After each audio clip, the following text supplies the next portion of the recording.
Halo, salam jumpa. Kembali kita akan, berkuliah di, perkuliahan Psikologi Pendidikan Anak Usia Dini. Ya, topik bahasan kali ini adalah tentang perkembangan anak usia dini. Ya, baiklah kita akan langsung mulai. Saya akan pertama-tama membahas tentang prinsip-prinsip perkembangan. Setidaknya ada 6 prinsip perkembangan. Nah, yang pertama itu adalah bahwa perkembangan berlangsung sepanjang hayat, ya, sesuai dengan juga yang dinyatakan oleh Baltes dalam Papalia 2009. Apa artinya perkembangan berlangsung sepanjang hayat? Itu artinya perkembangan dimulai ketika kita lahir sampai nanti ketika kita meninggal dunia. Itu terjadi perkembangan yang terus-menerus. Kemudian yang kedua, perkembangan juga bersifat multidimensional. Ada banyak dimensi-dimensi perkembangan, entah itu dimensi fisik maupun dimensi psikologis yang sifatnya psikologis.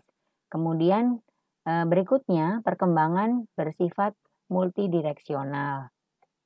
Ya, ada banyak arah di dalam perkembangan dan perkembangan itu juga dipengaruhi oleh faktor-faktor biologi dan budaya. Ya, perkembangan juga, meliputi perubahan-perubahan di, eee, sumber-sumber daya, yang lain. Kemudian perkembangan bersifat plastisitas, artinya perkembangan itu tidak kaku, tetapi, dia akan berubah juga, tergantung dari seberapa besar faktor-faktor yang, mempengaruhinya. Ya, berikutnya, kita akan bicara tentang faktor yang mempengaruhi perkembangan. Nah, secara umum faktor yang mempengaruhi perkembangan seorang individu itu bisa kita, bedakan menjadi 4 hal. Yang pertama, hereditas atau herediter, kemudian lingkungan dan kematangan. Kalau kita bicara tentang herediter itu artinya, sesuatu yang bersifat bawaan. Perkembangan seorang individu itu sangat amat terkait dengan sifat, sifat bawaan. Artinya, bawaan ini yang nanti akan mempengaruhi bagaimana seseorang nantinya berkembang, gitu. Tidak hanya secara biologis, artinya, anak yang misalnya membawa gen-gen tertentu sehingga anak ini menjadi, mudah sakit atau memiliki satu, apa namanya, karir, sakit tertentu. Tetapi juga hal-hal yang sifatnya, psikologis misalnya karakter gitu ya. Kemudian lingkungan juga berpengaruh terhadap perkembangan seseorang dan maturitas atau kematangan. Kemudian yang kedua, kita akan bicara tentang konteks perkembangan. Nah, kalau kita bicara tentang konteks perkembangan, itu ada perkembangan, ada faktor keluarga, ya. Keluarga memiliki peranan yang, cukup, signifikan di dalam perkembangan seorang anak. Juga status sosial, ekonomi, dan lingkungan. Anak-anak yang lahir pada status sosial ekonomi, yang berbeda, itu juga memiliki perbedaan di dalam perkembangannya secara signifikan. Juga lingkungan, misalnya anak-anak yang lahir di lingkungan yang, baik, yang sehat, akan berbeda dengan anak-anak yang, eee, tumbuh di dalam lingkungan yang, memiliki misalnya mmm, kadar kimiawi tertentu di apa namanya, di unsur tanahnya atau lingkungan tempat dia tinggal. Atau anak yang hidup di lingkungan, pabrik-pabrik, yang mengandung banyak bahan-bahan kimiawi, itu juga akan, punya pengaruh yang besar di dalam perkembangan seorang anak. Kemudian budaya dan ras atau, kelompok etnis. Misalnya, budaya, Cina itu akan memiliki, perbedaan dengan, budaya di Indonesia, misalnya Jawa gitu ya. Nah, ini akan mempengaruhi perkembangan seorang juga dan konteks historis, sejarah. Sejarah seringkali mempengaruhi, perkembangan seorang anak. Anak yang, lahir pada satu sejarah, tertentu, misalnya anak-anak yang lahir di Perang Dunia Kedua, tentunya akan berbeda perkembangannya, dengan anak-anak, milenial yang lahir misalnya, di atas tahun 2000 begitu. Nah, terus kemudian perkembangan juga bersifat normatif dan non normatif. Normatif artinya mengikuti norma-norma tertentu. Misalnya, norma-norma, seorang anak perempuan misalnya mereka, akan menstruasi, pada saat umur tertentu, itu normatif gitu ya. Nah yang non normatif misalnya seorang anak perempuan yang tidak mengalami menstruasi gitu, non normatif itu artinya di luar hal-hal yang bersifat, normal gitu. Kemudian ada pengaruh waktu, di mana di sini ada periode sensitif dan kritis. Periode sensitif, anak-anak itu, eee, artinya bahwa, periode itu yang memungkinkan seorang anak, memiliki, kemampuan yang sangat optimal untuk melakukan satu tugas perkembangannya. Misalnya, periode sensitif seorang anak untuk berjalan adalah, 0 sampai 2 tahun.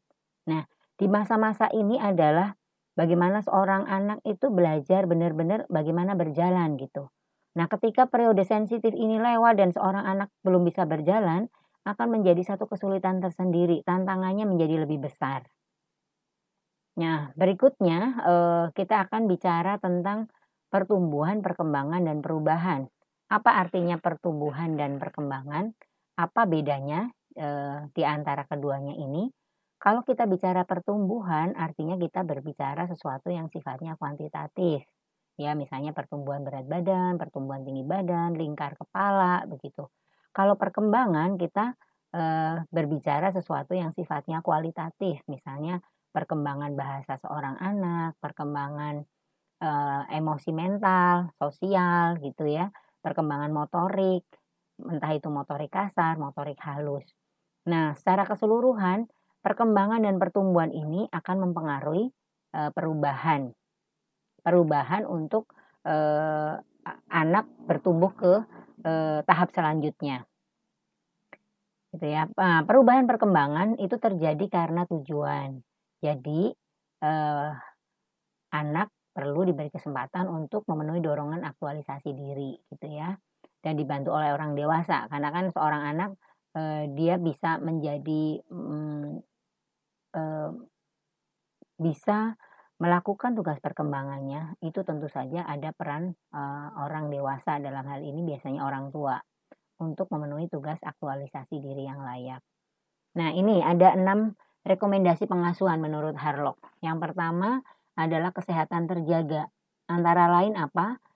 Lingkungan yang sehat, lingkungan yang ramah anak, nutrisi yang baik, kemudian lingkungan bebas resiko, lingkungan fisik. Kalau kita bicara lingkungan fisik berarti lingkungan misalnya kayak rumah ya, rumah tempat tinggal anak itu apakah sudah, ramah anak, itu dari hal yang terkecil. Sebelum kita, apa namanya, melihat ke lingkungan yang lebih besar, misalnya lingkungan, di mana, anak tumbuh gitu ya. Jadi lingkungan sekitar gitu, itu juga akan punya pengaruh dan penerimaan edukatif yang baik. Oleh karena itu, program PAUD ya menjadi, isu sentral. Karena di sini bagaimana sih menjadikan orang tua sebagai guru yang utama dan pertama buat anak. Pertama awal-awal, sebelum anak memasuki ke, eee, lingkungan pendidikan yang dilakukan oleh, pihak lain, misalnya dalam hal ini pemerintah atau masyarakat. Kemudian lingkungan mendukung perkembangan individu seimbang dengan pola perkembangan sosial, itu ya rekomendasinya dan kemudian lingkungan keluarga senantiasa membantu dan tujuan yang realistis. Tentu saja setiap anak berbeda ya secara kebutuhan, secara pribadi, secara, pertumbuhan, masing-masing gitu. Dan oleh karena itu tetapkan tujuan yang realistis. Nah berikutnya, eee kita akan bicara tentang perbedaan individu dalam belajar berdasarkan faktor internal. Faktor internal itu adalah faktor yang berasal dari dalam diri, sendiri, dalam diri seorang anak. Apa saja itu? Yang pertama, gender. Nah, ini berkaitan dengan, perbedaan faktor biologis, ya. Jadi gender itu sesuatu yang sifatnya biologis dan membuat kemampuan belajar berbeda. Tentu saja, meskipun gender di dunia ini hanya ada 2 ya, perempuan dan laki-laki tetap saja, ini akan membuat kemampuan belajar berbeda. Misalnya ya di usia TK, perbedaan gender antara anak laki-laki dengan anak perempuan menunjukkan perbedaan individu dalam belajar. Misalnya dalam area kegiatan bermain. Misalnya anak laki-laki itu cenderung menguasai permainan fisik, gitu ya. Permainan yang bermain dengan objek yang sifatnya, objek fisik, gitu. Sementara perempuan itu, lebih menonjol di dalam permainan sosial, gitu. Dan ditengarai juga bahwa ternyata seorang anak perempuan itu, eee, kebanyakan anak perempuan itu lebih cepat di dalam hal membaca, gitu. Nah ini, perbedaan karena gender. Kemudian temperamen, bahwa ternyata anak-anak, bayi yang baru lahir pun sudah memiliki temperamen berbeda, gitu ya. Chess dan Thomas itu, melakukan penelitian. Mereka menguji bagaimana temperamen bayi yang baru lahir, mempengaruhi perkembangan kepribadian mereka di beberapa area, gitu. Areanya itu apa aja? Itu ada tingkat aktivitas, ada irama biologis, kecenderungan untuk mendekat gitu ya, attachment gitu, kemudian kemampuan beradaptasi, ambang sensorinya seperti apa, kemudian tingkat energinya bagaimana gitu, suasana hati, rentang perhatian. Nah itu, ternyata berbeda berdasarkan temperamen bayi. Nah, anak dengan temperamen yang berbeda perlu penanganan yang berbeda. Nah, ada anak yang lahir dengan temperamen yang kuat, gitu ya. Ada anak yang lahir dengan temperamen yang lebih penurut, gitu. Nah, keduanya membutuhkan, penanganan yang berbeda. Berikutnya adalah minat, ya. Menurut, Harlock, ya minat itu mempengaruhi anak menjadi, setidaknya 3. Yang pertama, intensitas aspirasi, gitu. Kemudian pendorong motivasi, prestasi, dan yang ini minat, seumur hidup. Nah, perbedaan berikutnya adalah tentang gaya belajar. Nah, setidaknya ada 3 gaya belajar. Gaya belajar yang sifatnya auditori, visual, dan kinestetik atau somatis. Kinestetik biasa disebut soma, ya. Belajar auditori adalah belajar yang, seorang anak dengan, predominan auditori itu lebih, kuat di dalam, aspek-aspek, belajar yang sifatnya, mendengar gitu. Jadi dia akan mendengar suara gitu. Sementara visual yang berkaitan dengan penglihatan dan kinestetik yang berkaitan dengan gerak. Nah ini, kalau yang tadi penjelasan perbedaan individu dalam belajar dari sisi faktor eksternal. Berikut adalah perbedaan individu dalam belajar dari, yang tadi internal, kalau yang sekarang eksternal. Apa aja? Yang pertama demografi keluarga. Nah kalau kita ngomong demografi keluarga itu ada komposisi keluarga. Jadi komposisi keluarga anak yang, lahir tunggal, anak tunggal, atau anak, hanya 2 atau anak yang, saudaranya banyak gitu, lebih dari 5 itu komposisi keluarga. Kemudian urutan kelahiran anak, apakah dia lahir sebagai anak pertama, anak kedua, anak ketiga, atau anak bungsu gitu. Kemudian status sosial ekonomi ya, apakah dia memiliki status sosial ekonomi yang mapan ataukah dia, dari kalangan marginal. Kemudian pengalaman hidup. Nah, pengalaman hidup yang berbeda itu akan memberikan keunikan pada anak. Gitu ya, misalnya anak yang mengalami penganiayaan ketika, masa masa balitanya, itu tentu, akan berbeda dengan anak yang tumbuh di dalam satu lingkungan yang penuh dengan kasih sayang, gitu. Kemudian budaya. Budaya juga, merupakan, faktor eksternal dalam perbedaan individu dalam belajar.